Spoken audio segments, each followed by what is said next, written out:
ঝালমুড়ি খেলে ওই দোকানে ক্যামেরা থাকে কি করে আগে থেকে লাগিয়ে না রাখলে? भाई हमें अपना जालमुड़ी खिलाओ। ভোট দিয়েই তোমাকে হারাবো, পতন তোমার শুরু হয়ে গেছে। যতই সাজিয়ে গুজিয়ে ঝালমুড়ি খাও, আর আপনি 10 টাকার নোট নিয়ে ঘোরেন পকেটে, এটা আমায় যা ভাবতে হবে। जब आपने सऊदी अरबिया जाके सम्राट को साथ कुलाकुली करते हैं, तबे वो कौन है, हिंदू ना मुसलमान? जब दुबई में जाके एक साथ में खाना पीना होता है तो वो कौन है, हिंदू ना मुसलमान?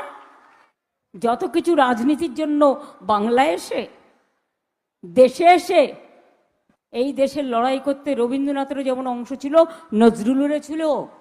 ঝালমুড়ি খাচ্ছেন, মাছ খেয়ে একটু দেখান দেখি।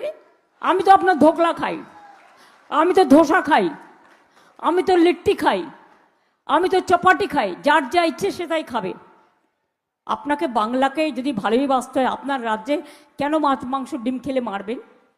বাংলা ভাষায় কথা বললে মারবেন? আমার এখানে all community, all caste, all creed, all religions, we are together, we are brother and sister, we don't ignore anybody.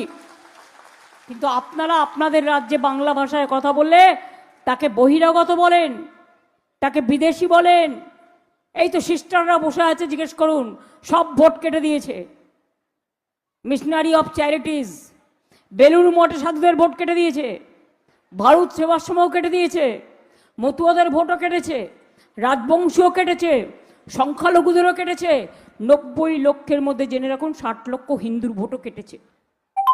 কিসের ধর্ম আমায় দেখাচ্ছেন? ডিলিমিটেশনের পরেই করতো এনআরসি। এই জন্য বিলটাকে আটকে পরাস্ত করে পেছনে ভালো করে সুন্দরভাবে রজনীগন্ধা গোছা দেয়া হয়েছে। এক গোছা রজনীগন্ধা। আসামে এনআরসি করেছিল, মনে আছে? কত বাদ গিয়েছিল? 19 লাখ। 12 লাখ হিন্দু বাদ গিয়েছিল, আর 7 লাখ মুসলমান বাদ গিয়েছিল। এই দেশের লড়াই করতে রবীন্দ্রনাথেরও যেমন অংশ ছিল, নজরুলেরও ছিল। মনে রাখবেন, গান্ধীজি নেতাজি দেশ কা নেতা কেসা হ্যায়, গান্ধীজি জেসা হ্যায়। গান্ধীজির নাম বাদ দিয়ে দিয়েছে, মনে রাখবেন। গান্ধীজির নাম 100 দিনের কাজ থেকে বাদ দিয়ে দিয়েছে। যেদিন বাদ দিয়েছে, আমি 1 ঘন্টার মধ্যে আমাদের 100 দিনের কাজ মহাত্মা সিং নামে করেছি। মহাত্মা গান্ধীর দেশের নেতা, জাতির নেতা, জাতির পিতা। देश का नेता कैसा हो, गांधी जी जैसा हो। देश का नेता कैसा हो, नेताजी जैसा हो। देश का नेता कैसे हो, महावीर जैन जैसा है, पवित्र धर्मगुरु। देश का रिलीजियस धार्मिक नेता कौन हो,